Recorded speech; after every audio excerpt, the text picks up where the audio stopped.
se te recordaba que era el presidente. Digo, quan tenies que replegar turment, sí. Tots els anys a la meva tirada, perquè sabe igual, tancar els sacarers. Venía el polero, ¡ay, el polero! Entonces els reixos eren els músics de la banda.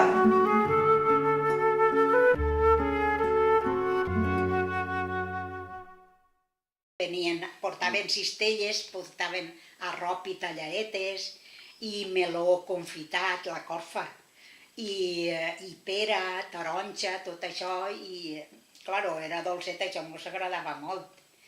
I n'hi havia vegades que ma mare ho canviava per si la dona volia quereguilles o algo, i ella mos donava confitura.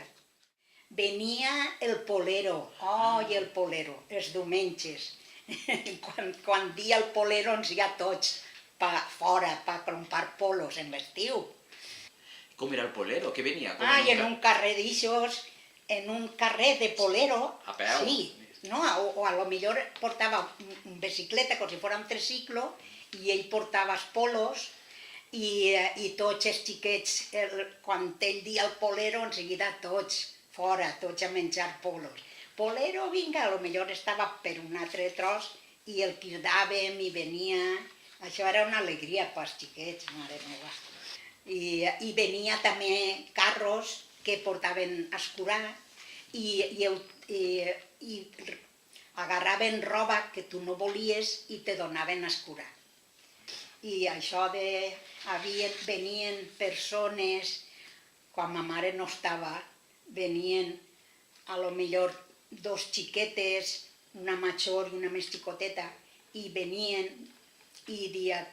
a demanar limosna. I jo li he donat molta roba de ma mare dels xiquets, perquè me donava pena i sense estar ma mare donava robeta a les xiquetes, perquè me sentava mal de veure que elles no tenien. No és que nosaltres estàvem sobrats, però me donava, i moltes vegades li donava, potser una toqueta o algo que ma mare tindria, algun jarcenet o pantalons, i els donava.